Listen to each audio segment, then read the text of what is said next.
What's up, guys? Welcome back to the Tranquil Living Uruguay podcast. I'm Vanessa, your host. In this episode, I'll share what it's really like grocery shopping in Uruguay. If you do it the local way, it's a whole cultural experience. So, from figuring out where to buy what, and spoiler alert, it's not all in one place, to just navigating the stores in general, I'm sharing what it's really like to shop like a local. So, whether you're moving to Uruguay or just curious on how daily life works here, this episode walks you through supermarkets, corner almacenes, farmers markets, and all little quirks that make grocery runs here uniquely Uruguayan. So, let's get into it. So, an important part of our lives is how we feed ourselves. It takes up a good portion of our budget in general, food does. And if we really care about it, we really care where it comes from and how we get it. So I'm going to kind of walk you through the different types of shopping experiences here in Uruguay. Some is similar to the US or Western type world, and there are other parts of it that aren't. So I'll get into all of them. So the first one I'm going to speak to is the big supermarkets that are similar to the United States. These are the best places to go for a one-stop shop experience. The convenience of these large grocery stores is a selling point, but I have to say that the wallet doesn't necessarily agree. So the first one is Tienda Inglesa. It is an English British store, large grocery store where you can pretty much find anything. There's a lot of foreign or Western or European type products that you can't find in just like the local grocery stores. It's a high-end supermarket, and to compare cost-wise, I would say the most expensive overall. Probably a good 10 to 15% at least more expensive than when you compare prices to individual like items and products at other grocery stores. If you sign up, they have a loyalty type program you can sign up for. It's an app on your phone. I do it, and it kind of tracks all of your shopping, and so they see what you purchase frequently, and you can access like 20% off coupons on certain items. And I think they get like released monthly. So if you just kind of like refresh your app, usually I just do it in the store, like right before I check out. I'm like, oh wait, let me go see what I have for a discount in the app. You can actually do that. They also have specialty weeks or specialty months with seasonal products. So, for example, there will be like a Spain week, and I think that was going on last week. And the store was full of Spanish type products that you can't usually find on a normal outing to Tienda Inglesa. Or they'll have like Germany week, or there's like a British month, and they have all types of British. Like I remember during British month is when I actually found baked beans, like canned baked beans. They're like impossible to find here in Uruguay. And until British month came around, I walked into a Tienda Inglesa and they had it. So I stocked up on 3 of them.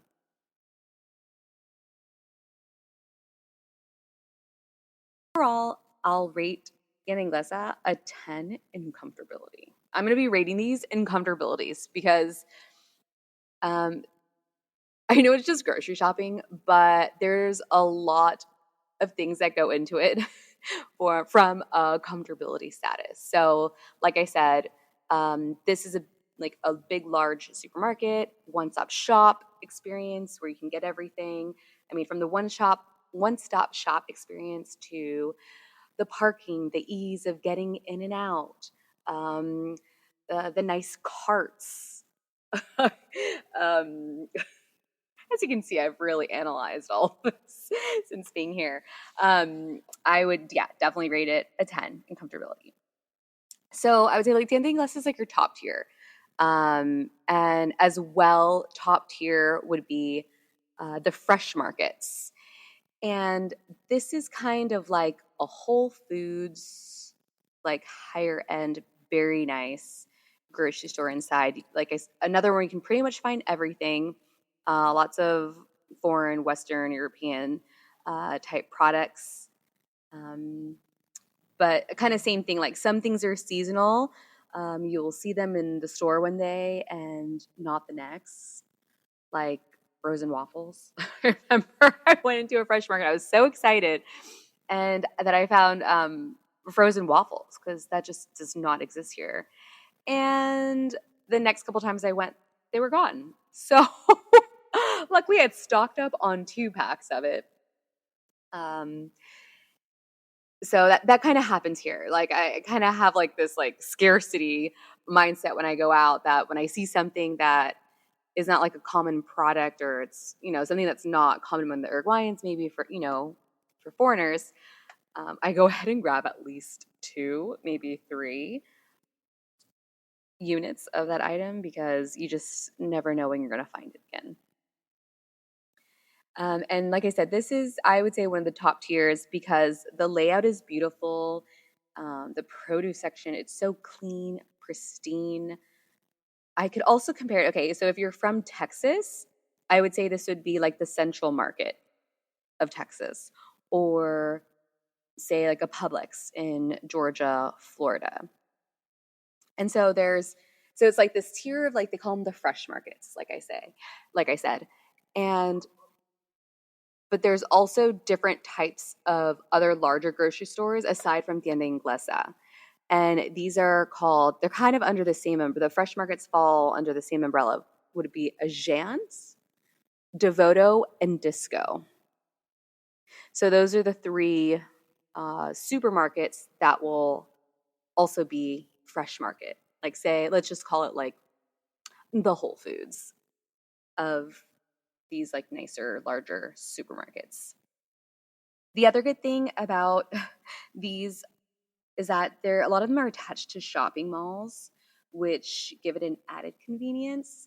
So, for example, there's like a fresh market Devoto attached to the Punta Carretas shopping mall in Montevideo, or the fresh market Géant is attached to the Nuevo Centro shopping mall in Montevideo. So, like I said, it just gives like an added convenience, because you can go shopping in the grocery store, get your things, and then if you need to buy like a birthday present, or you want to, quick stop at H&M, you kind of eliminate an extra drive, an extra stop. So I rated these a 10 in comfortability. The next bigger, larger grocery store would be Macromercado. And this is similar to Costco or Sam's Club in the sense that you sign up for the card using your cédula, your identification, your ID card here, to get discounts on like bulk buying. However, unlike Costco, you don't need the card to shop there. So anyone can just like walk in and shop, but without the card, you don't get the discounts on bulk buying. For example, quantity of 2, 3, 4, 5, 6. You get each bulk, purchase has like a certain discount. And usually it's kind of like up to 6 quantities of bulk that you can buy of an item. And I really like these, the macromercados. They're large, they're clean. It kind of reminds me of like the Costco at the US.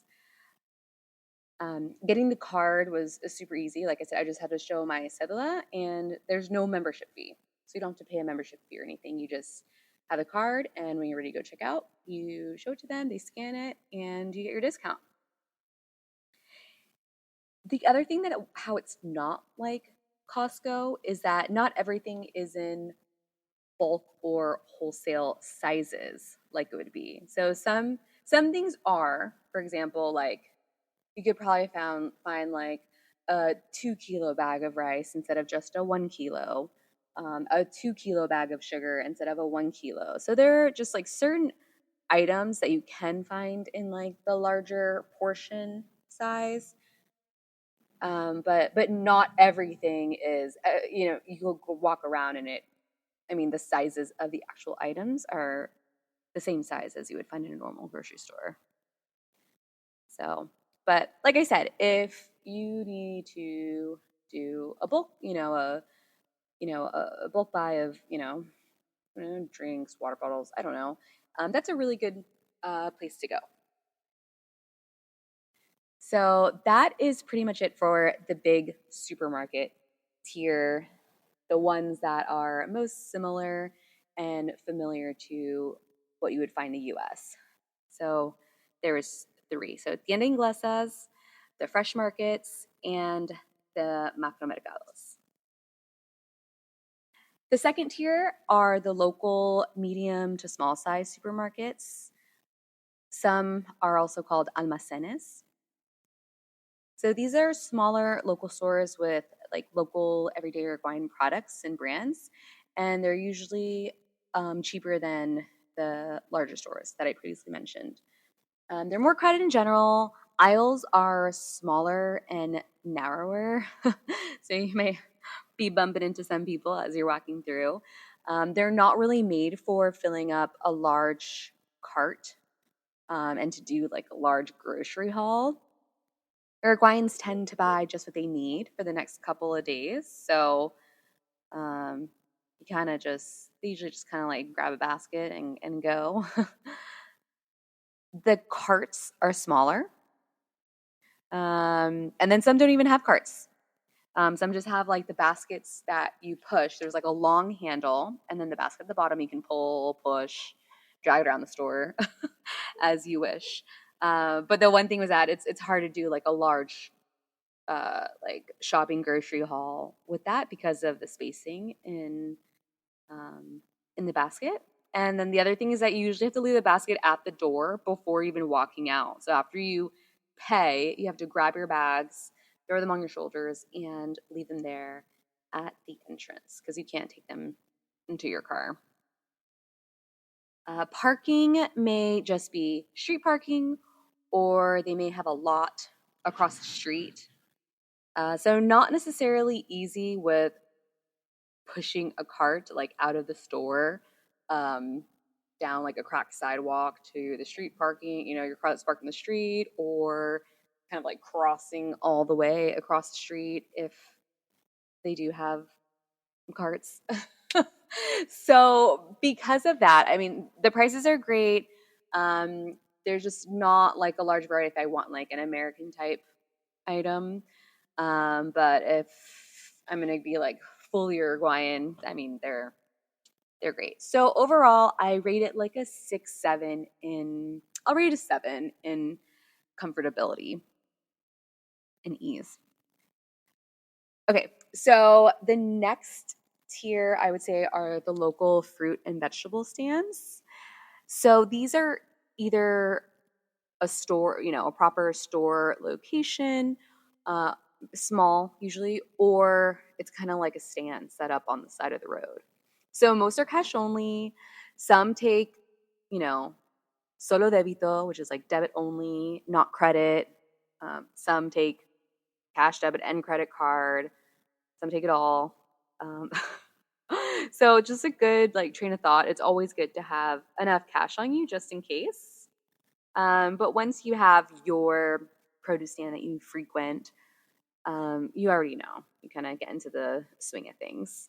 They may have baskets for you to load up your fruits and veggies, but no carts. And you pick your fruits and vegetables, you bag them up in the plastic bags, and then they wait for you. And the one that I go to, so there is where I live, there is a small produce stand next to the supermarket.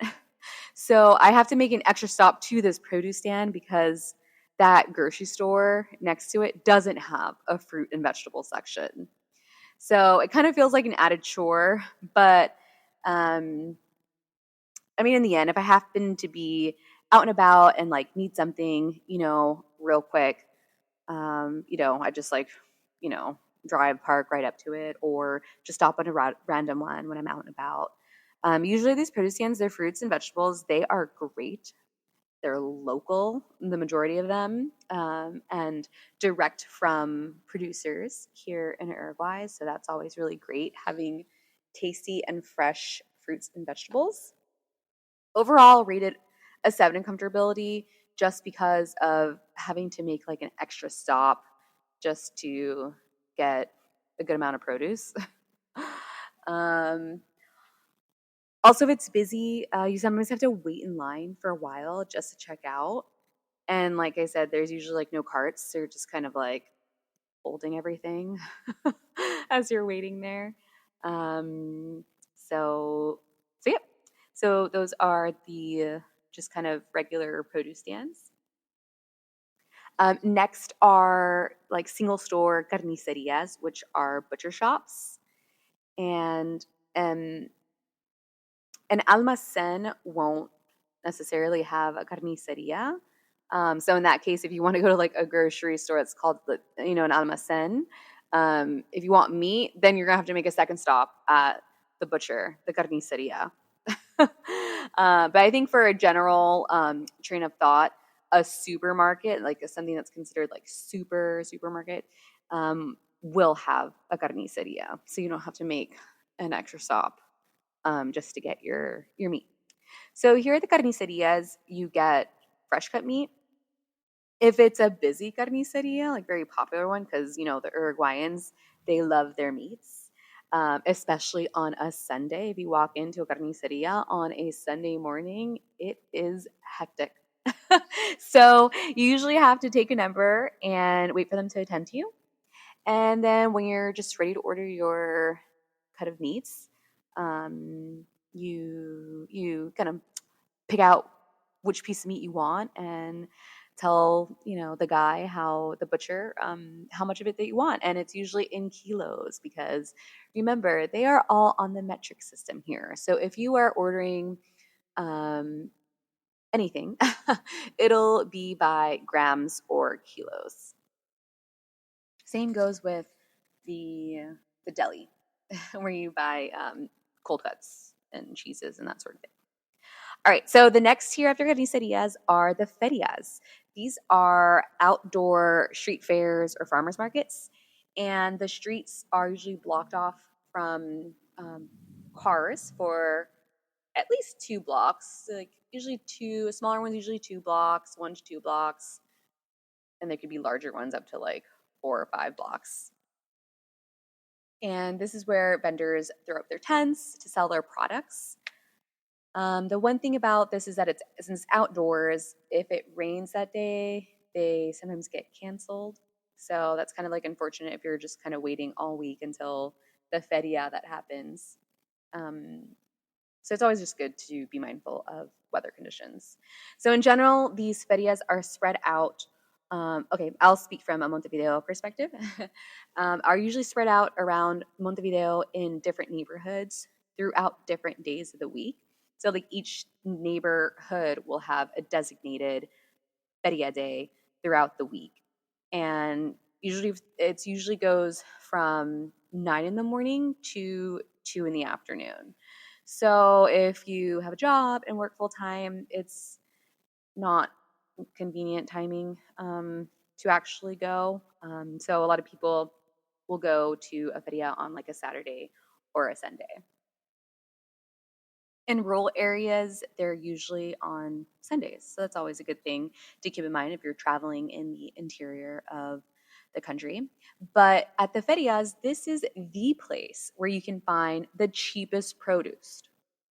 So I'll go ahead and say I'll rate it overall as a 6, 5 to 6 in comfortability, because if you want to do like a one-stop feria run, which is where you buy your meat, cheeses, dairy, seafood, produce. All of those merchants are there, but it's a separate stop at each stand, and you may have to take a number and waiting in line at each of those stands. So it's not going to be a quick run in, run out type of experience if you're trying to get a variety of things. There are no carts, so you're hauling everything on your shoulders with your reusable bag that you bring to the feria. If you forget, SOL. um, but if it's busy, which, depending on the neighborhood and the day of the week, that kind of thing, you're kind of pushing your way through to picking out all the good stuff, like when it comes to like the produce and fruits and vegetables. Like I said, you have to usually take a number to get attended to. And it's like a multi-step process. So once you grab they have plastic bags available for you to load, like say your lettuce head in one bag, your 5 tomatoes in another. So you'll load it all up in plastic bags that they have available for you to put in. And each of those plastic bags get weighed. So that's one line. So you have to wait in one line to get your produce weighed, and then you have to get in a second line to actually pay the merchant, and usually in cash. So you're kind of like fumbling around with your wallet and cash out. But at the end of the day, I really like these ferias. So I rated it a 6 in comfortability, but in terms of a cultural experience, a 10. I mean, these ferias are the ultimate experience that teaches you about slowing down, like slow living, patience, and, embracing Uruguay's everyday rhythm. And if, I go and I look around and, it seems like most people don't even mind the inconvenience of hauling all of your bags at the feria, stopping at each stall, because at the end of the day, like, they know they get their bang for their buck because it's the cheapest shopping experience you'll have in Uruguay. Now, another thing I want to mention are there are specific like grains and seed stores. So if you're like a health nut, these are specialty stores that sell grain, seeds, specialty flour, things like almond flour, I don't know, matcha powder, spirulina, um, and you can buy these in bulk. It's not like they're not like in packets or anything. You kind of dictate how many grams or kilos of whatever item you want to take. So, you tell the store employee what exactly you want. They ask you how many grams or how many kilos. They fill the bags up for you, weigh them, and then they pass you over the checkout counter to pay. And you know what? It's interesting. Every time I go, I find something different. And I mean, if you're really into like baking or baked goods and that sort of thing, this is a great place to find the specialty ingredients. Also, I found like a good spot, at one of these grains and seed stores, to get chocolate, like chocolate chunks, like semi-dark, dark white chocolate chunks for baking, because like chunks like that, they're not sold to regular stores here for some reason, the baked goods aisle. So that's a good place, and granola and all that sort of stuff. There's a really nice store, like grains and seeds type store, that's called Naranjo, that has really great prices that I found on specifically olive oil. You can find a large, I think it's like a 2-liter olive oil for, I would say like $15, like extra virgin olive oil. It's like, that's the best place I've seen in terms of pricing for olive oil. And then a nice like jar, like kilo of peanut butter. Peanut butter is also something that foreigners struggle to find. You won't find them in a regular, local supermarket, but at those larger, like the Tienda Inglesas, the fresh markets, You can definitely find peanut butter there. But in my opinion, Naranjo's the best like bang for your buck for peanut butter. It's really good. And it's not like the crappy peanut butter. It's like the healthy, non-salt, no sugar added type of thing. And then honey too. They have really really good, nice size jar of honey for the price. And they also have specialty seasonings, spices, like a really good Asian selection of spices and seasonings compared to like regular stores. Um, and in case you're wondering, Instacart does not exist here in Uruguay. I wish we had it. I think a service like that that's in the US would make life so much easier. Dede Inglesa and Devoto do have curbside pickup, which is helpful. I think that curbside pickups got popular during COVID, and I did it a few times, but I personally just like the experience of going to the store and grabbing what I want or what I need. If I'm already driving to the store anyways, might as well just go into the store. So sadly, I wish we had the convenience of something like Instacart. But who knows? Maybe in the next year or two, that modern convenience will be making it here to Uruguay. Who knows? So, another thing I want to point out is that you have to plan to go grocery shopping at least twice a week.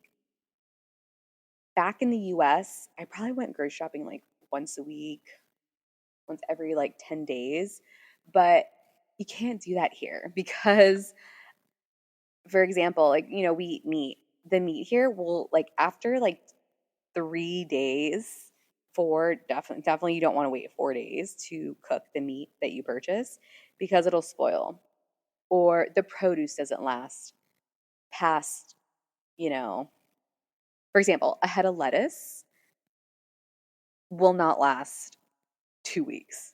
Absolutely not. It will for like 4 or 5 days max. So like anything that you purchase or buy, you have to, it's like what you plan to eat within those next few days. And to be honest, that just clarified to me how bad it is in the US in terms of additives being added to the food to help make the food last longer. I never realized or noticed that when I was living in the US until I moved here because, like, food, if it's fresh, it'll spoil like within a few days. You can't have milk sitting in your fridge for longer than a week. It would just absolutely spoil. You could not do that here. So, um, that's why grocery shopping is so important because here it's more frequent and, like I said, it's not they're not all convenient. You guys just have to weigh the pros and the cons and have the shopping experience that you would like to have. So I tend to mix it up. I will go to the Inglesa if there's something like specialty that I want to find.